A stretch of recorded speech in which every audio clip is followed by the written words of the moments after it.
Hi friends, ಎಲ್ಲರಿಗೂ ನಮಸ್ಕಾರ. Welcome to my channel. ಇವತ್ತಿನ ವಿಡಿಯೋದಲ್ಲಿ ತುಂಬ ಈಸಿಯಾಗಿ ದೇವಸ್ಥಾನದ ಶೈಲಿಯಲ್ಲಿ ಖಾರ ಪೊಂಗಲ್ ಯಾವ ರೀತಿಯಾಗಿ ಮಾಡೋದು ಅಂತ ತಿಳಿಸ್ಕೊಡ್ತಾ ಇದ್ದೀನಿ. ಬನ್ನಿ ಈಗ ಹೇಗೆ ಮಾಡೋದು ಅಂತ ನೋಡೋಣ.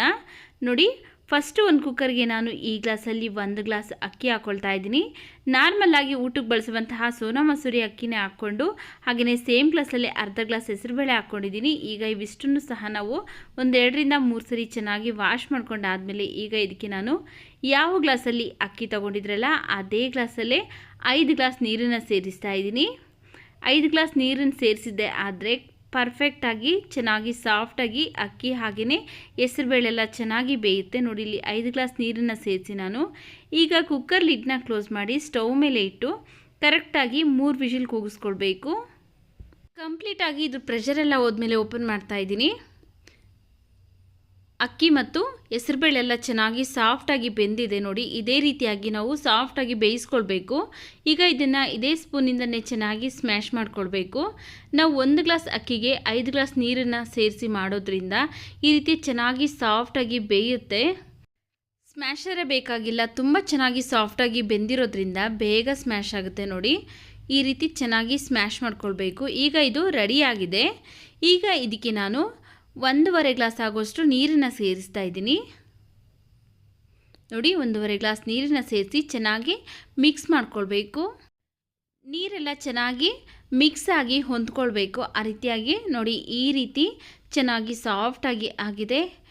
ಈ ಕನ್ಸಿಸ್ಟೆನ್ಸಿಲಿದ್ದರೆ ಕರೆಕ್ಟಾಗಿ ಸರಿ ಹೋಗುತ್ತೆ. ನೋಡಿ, ಈಗ ಇದಕ್ಕೆ ನಾವು ರುಚಿಗೆ ತಕ್ಕಷ್ಟು ಉಪ್ಪನ್ನು ಸೇರಿಸಬೇಕು.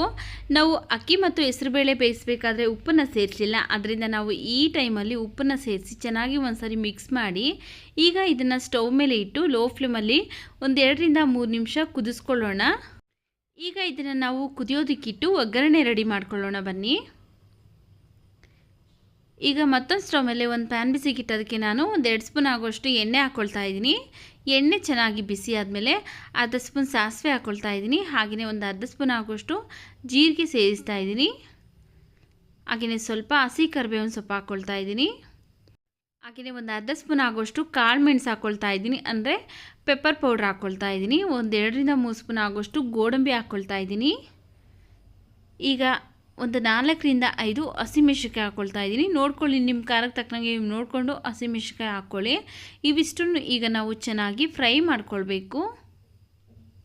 ನೀವೇನಾದರೂ ಫಸ್ಟ್ ಟೈಮ್ ನಮ್ಮ ಚಾನಲ್ಗೆ ವಿಸಿಟ್ ಮಾಡಿ ನೋಡ್ತಾ ಇದ್ದರೆ ಪ್ಲೀಸ್ ನಮ್ಮ ಚಾನಲ್ಗೆ ಸಬ್ಸ್ಕ್ರೈಬ್ ಮಾಡಿಕೊಂಡು ಪಕ್ಕದಲ್ಲೇ ಬರುವಂತಹ ಬೆಲ್ಲೈಕನಲ್ಲಿ ಆಲ್ ಅನ್ನು ಆಪ್ಷನ್ಸ್ ಸೆಲೆಕ್ಟ್ ಮಾಡ್ಕೊಳ್ಳಿ.